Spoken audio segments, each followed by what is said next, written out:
And now, a tale well calculated to keep you in suspense. How powerful is the curse of Ram Carr? Listen now to The Green Idol, starring Parker Fennelly, and written especially for Suspense by Jack Bundy.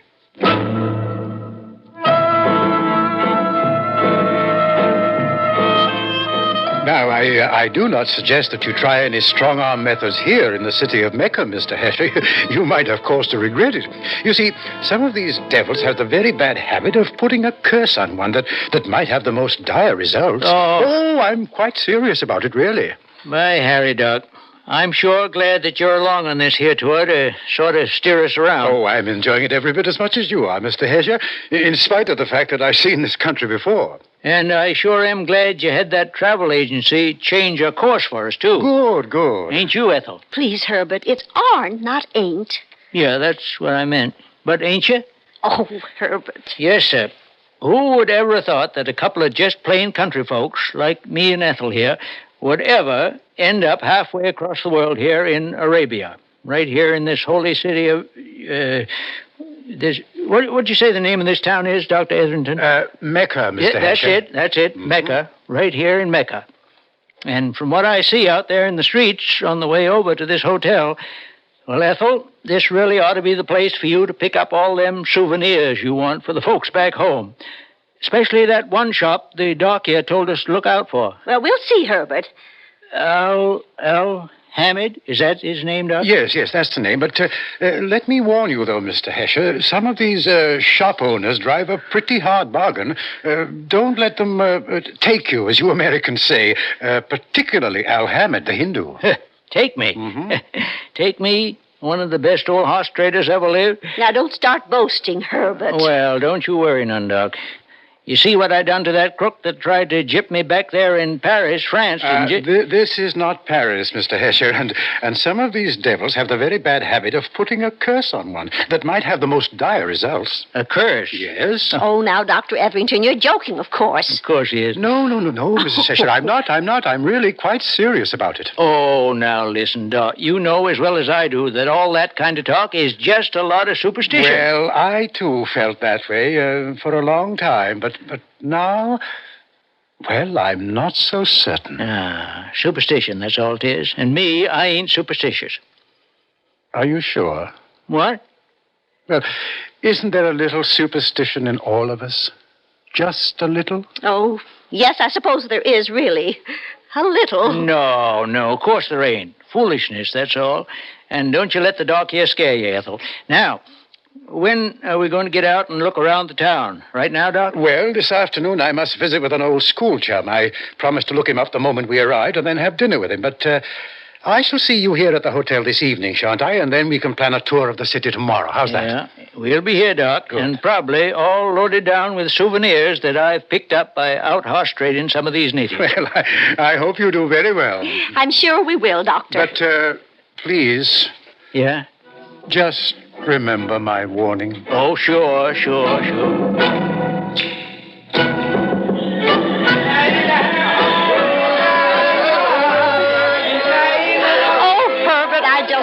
I just love this colorful, romantic old city.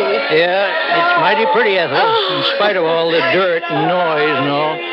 I tell you, I never see so many people wearing so many colors in all my born days. It's exciting, too, and a little mysterious. All the crooked, narrow little streets and alleys, and the old mosques, especially that big one, the Great Mosque. Yes. And look, Herbert, there's one of those, well, let me look in the guidebook. Yes, here. It's called a minaret. That's where the muezzin calls all the people to prayer or something. Too many beggars around here to suit me. Get away, you. Go on, Al. Leave us alone. Well, I think they're very picturesque, even though they are awfully dirty. You know what tickled me, though? What? Seeing that camel train coming in at the other end there. I wonder how camels would do back in Maine. Well, according to the guidebook, most of those camels have come from a place called, Zidav. Oh, is that so? Where is that? Oh, how should I know? But that's what the book says. Hey, look. Look at that big square black thing over there in front of the Great Mosque. Why, yes. Looks like a great big kind of block of cement. Now, let me see. Herbert. Yeah? That's what they call the Kaaba. Kaaba, huh? Uh-huh. Yes, it's a very holy shrine. Yeah? And what are they chasing each other all around it for? You see them? All them Arabs, I guess they are. Oh, that's one of their religious ceremonies. Oh, you're joking me. No, I'm not, Herbert. See what it says here? Those men are Muslims. Muslim? Yes, and when they come here to Mecca, they have to run around the Kaaba 7 times and then kiss it, then go and drink out of a holy well. Oh, be doggone. I'd sure like to see what would happen if somebody started running 7 times around the church back home there and kissing the side of it. Folks would think he'd been staying out in the sun too long. But look over there, Ethel. You see that dirty little man sitting there cross-legged on the ground, playing on that little flute or whatever it is, and that, look, the snake weaving around in front of him out of that basket. Oh, that's awful. They call him a snake charmer. I see one of them in the circus once over to Bangor. Come on, let's go and watch him. That's a horrible-looking snake. Ooh. Cobra.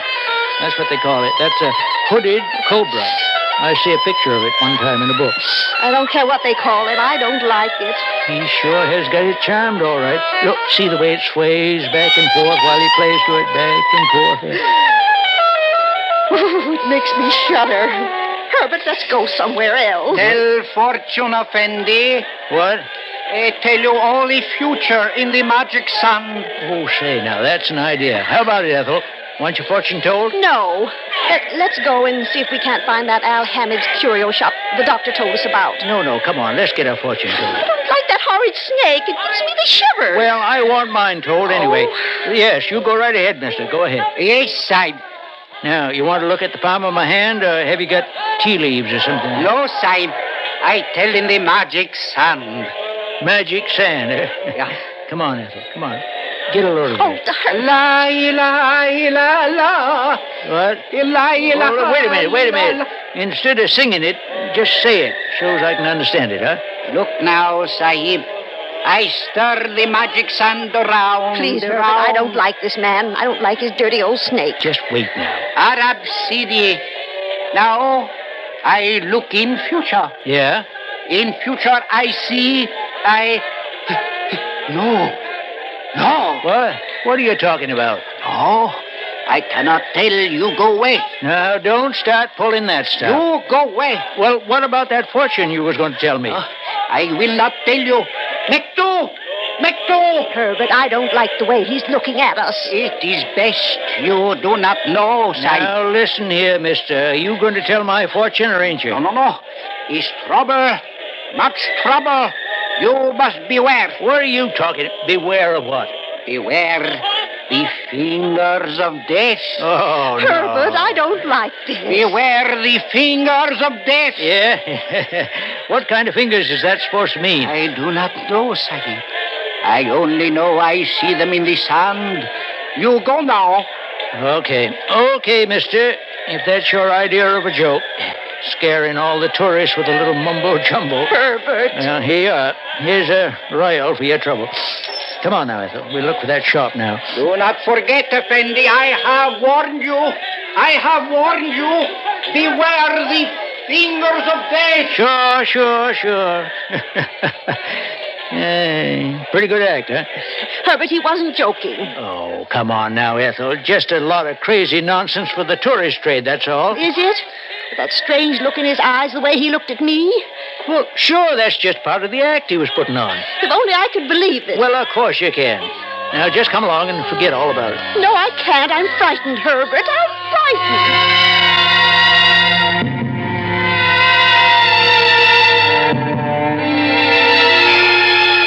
Son of a gun, Ethel. I swan. Never in all my born days. Herbert, please, don't say I swan anymore. Everybody will think you're just an old hick. Oh, well, I'm sorry. But what's the matter with being a hick? If I'm a successful one, huh? Took more than a couple of carloads of potatoes to pay for this nice trip to all these foreign countries, and I'm the man that raised them. So what if I am an old hick? Well, you know what I mean. Pretty smart one, too. And married up with you, didn't I? Good looking? That's because I was the smart one. Woman, how you do go on. But like I say, I swear I never did see so much fancy junk laying around in one little store in all my life. No wonder Doc Etherington said to be sure and look in at this Al Hamid's place. I think it's just wonderful. Oh, all this lovely brass work and those lovely rugs and... Herbert, just look at this one, Herbert. A real, genuine Oriental rug. Yeah, I know, Ethel, but don't make like you like it too much, or old Al Hamid here, he'll never leave us alone until we buy it. You see the way he keeps watching us out of the corner of his eye? Oh, pay no attention to him. I could just go wild buying things in a place like this. Yeah, well, you just better not now. But I still haven't found something that I can take back for the house. Oh, now wait. What? Look, dear, this quaint little green idol up here on the shelf. Yeah, that's a mighty smart piece of carving, ain't it? You mean, isn't it? And see, it's carved out of some kind of solid stone. Now, isn't that interesting? Yeah. Silly-looking face on it, though, like he's mad at something. I wonder why it's been stained this funny green color. Oh, don't ask me. Maybe it's one of them religious things. I want it, Herbert. It's so unusual and quaint, and look, the hair on it almost looks real. Does, huh? Well, doesn't it? Well, who ever heard of green hair?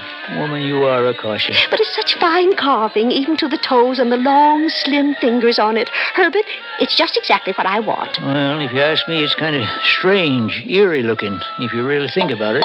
And I tell you this, too. What's that? Nobody else we know would ever have anything as interesting as unique to put on the mantelpiece. Well, all right. You want me to buy it for you? Oh, yes, please. If it isn't too expensive. Just leave that to me. Only take it off the shelf so I can look at it close. Sure. Yeah. Well? Yes, I do want it. Here he comes. Just you remember what Dr. Etherington said about him. He has a wonderful collection, but he might almost knife you to drive a bargain his way. Now, don't you worry, Ethel. I'll make this crook think he's just an amateur. Let's see now. First I'll... Stop! You must put it back. What? You are infidels. You must not touch the idol with your hands. Oh, so it's an idol. Well, that's what I thought. You see, Ethel? I beg of you, sir, before it is too late, you set it back upon the shelf. Now, just take it easy, Mr. Hamid. Take it easy. Well, give it to me. Give it to me. I said take it easy now. It just happens me and my wife here, we're thinking of buying this little knick-knack from you. No. So instead of raising all this cane, just calm down and tell me how much you want for it. Yeah? How much? No, it is not for sale, Sab. And for your own sake, you must put it back on the shelf. Put it back. Not for sale, huh? No. Well, then you just tell me why. What's all fired special about this, huh? Is not meant to be touched by infidel hands, Sab. Then, Herbert. It is a god. It is a what? Is the god Ramkar. And I warn you, it has many magic in it. Oh, many magic, huh? Yes, for son of Shiva can bring much good. Son of what? Shiva, Sab, Shiva. But for infidel, for non-believer, means only much bad, much trouble. Now, wait. Who is it you're kidding, mister? I have warned you. You must put it back before too late. Well, maybe I'd better, Herbert. Yes. No, sir, Ethel. Now, you look here, mister. If you think I believe in this hocus-pocus you're trying to hand me, you're all wrong. Sab, listen to me. I beg of you. Now, you just listen to me. You had it up here on a shelf with the rest of this junk. You had it up on display. So that means you put it there to sell. And if your price ain't too high, why, we'll just buy it and we'll take it along with But I tell you must not have his magic, his trouble. Herbert. Now, don't give me that magic stuff. Is that all you people here in this town talk about? Well, you don't fool me and my wife one bit. How about 10 royals for it? Is that enough? No. Okay. You drive a hard bargain, Mr. Al Hamid, but here, I'll make it 20. I have tell you, Sab. 30. That what you want? No. I have tell you. All right, then, 40. But, Mr. Hamid, that is my last offer. No. 50. Not even for 100 real. You say 100? All right, Mr. Hamid, you win, I guess. I win? Yeah. There's just no little green old idol in the whole world that's worth 100 rials. Oh, thank you, Sab. I'm so glad you finally agreed. But as long as that's the price, and Ethel here, she wants it, okay, it's sold. What? Here you are, sir. 100 royals. 80, 90, 100. No. You do not understand. So, Ethel, you just tuck that in your bag and we'll get out of here. No. Go ahead, Ethel. Well, all right, but... No, you must give it back to me. Hey, now, just a minute here. I take it. You take your hands off my wife. Give it to me. I said hands off her. Oh, Herbert, you hit him too hard. You've hurt him. Yeah, well, served him right. Who's he think he is, anyway, laying his hands on my wife that way? Well, I know. And all on account of a couple of dollars worth of foreign money. And you do want that little idol, don't you, honey? Well, of course, dear. I love it. I'm glad to have it. Just the same, Herbert. It sure proves that Doc Etherington was right. You got to be tough with these fellas, laying his hands on you that way. I'm sure he didn't mean to hurt me, though. And look at him. All right, don't you worry your pretty little head about him. He'll be okay. Come on, we'll go on back to the hotel. Have some dinner and then sit around and talk with Doc Etherington when he gets in. Come on, Ethel, come on. See, he's okay now. Curse! What? Oh, Mr. Hammond, I'm so sorry. Curse of Ramkar! What's that? Curse of Ramkar be upon you! Yeah, well, the curse of Ramkar on you, too. Come on, Ethel. Yes, I think we'd better. Curse of Ramkar upon you! Omar Dami Panuriga! Ramkar Damiriga! Oh, yeah? And the same to you. Yeah. Well, kind of showed him, didn't we? Well, didn't we? Did we? We sure did. You really shouldn't have lost your temper that way. And Herbert. What is the matter, Ethel? That curse he uttered. Oh, that. But do you think maybe there might be something in it? Ethel, come on with you. Even Dr. Etherington mentioned it. Mentioned such things, don't you remember? He said we should be careful, too. Now, you listen here to me, Ethel. There's nothing in them silly mumbo-jumbo things. There never was and there never will be, okay? But how can you be sure? Because I am sure, that's all. But now what? I hope you're right.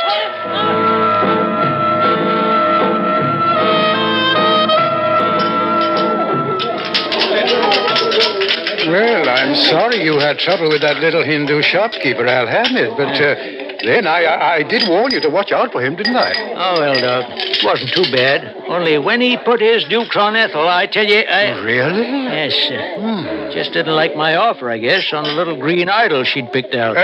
Little green idol? Yeah, carved out of a hunk of stone. About so big. Not much to look at, but Ethel, she wanted it, so I got it for her. She figures to take it home and put it up on the mantel. Green? Yeah.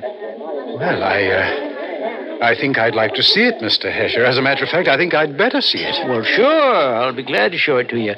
I'd ask you up to the room to look at it right now, Doc, only Ethel, she turned in kind of early. You know, all the excitement, all the walking around, you know. Yes, of course. And she feels all right? Sure. Fine. That's why I come down here to the bar for a couple of nightcaps, too. And in the hopes that you'd show up so as I could buy one for you, too. It's getting kind of late, Doc, but how about it? Well, thank you. But I've really had quite enough to drink with my friend Olaf. But may I see the idol in the morning? I don't know why not. Good. And now, if you don't want a nightcap, well, I think I'll go on up and hit the hay myself. Oh, by all means. Well, good night, Doc. Good night.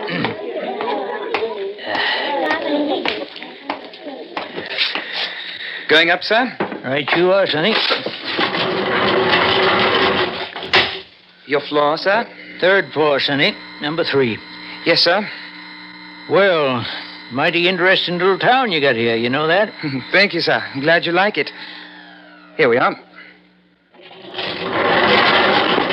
Third floor, please. Yeah. Good night, sir. Good night. See, now wait. Yes, sir?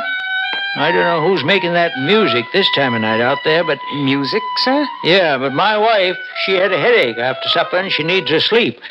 That ain't what you call conducive, that kind of music. Sir, I don't hear any music. Well, I do. So you find out where it's coming from and make them stop it, will you? Yes, sir. A little bit of that atmosphere stuff is all right, but when they keep it up all night... No! What? No! Ethel, is that you? I thought you'd be sound asleep. Ethel! What is the matter, Ethel? Ethel, why did you lock this door?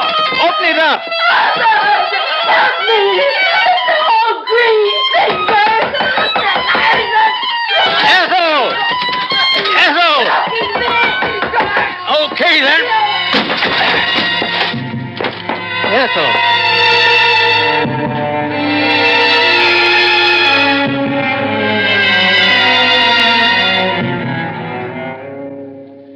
Yes, she'll pull through all right, Mr. Hesher, but I've instructed the nurse she is not to be disturbed by anyone, not even by you. Okay, Doc. Thank the Lord she'll be all right again. Yes. Now, listen to me. In a brief moment of consciousness a few moments ago, she said that it was the green idol that choked her that way. She said that it came across the room to her, growing in size, growing as it approached her. Well, you don't believe that, do you, Doc? There were long finger marks upon her neck, and they were a green color, as though from a stain. Where is that idol? Well, that's the strange part of it. The idol is nowhere to be found. That Hindu. He put a curse onto us.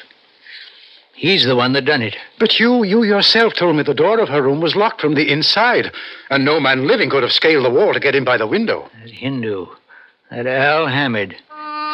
Come on, Doc. We're going calling on him.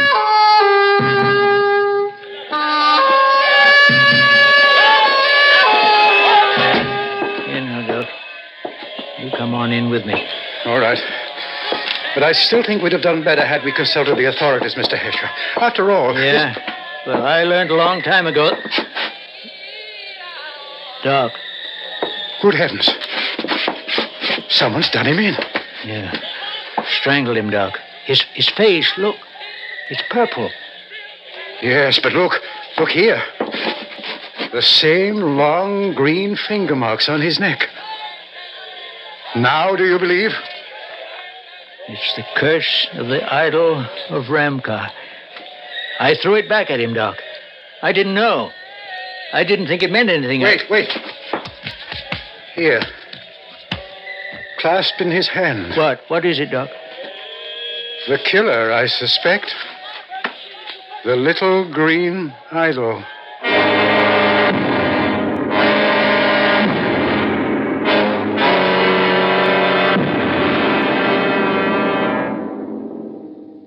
Suspense. You have been listening to The Green Idol, starring Parker Fennelly, and written especially for Suspense by Jack Bundy. In a moment, a word about next week's story of Suspense. Do you want your child to be fit as a fiddle? Then now is the time to make sure the school he attends has an efficient physical fitness program. Each school should test every pupil's physical abilities and note his progress. Special attention should be given to physically underdeveloped children. And all youngsters should be given at least 15 minutes a day of vigorous physical training. Find out if your child's school is adopting these ideas, worked out by the President's Council on Youth Fitness. Suspense is produced and directed by Bruno Zerato Jr. Musical supervision by Ethel Huber.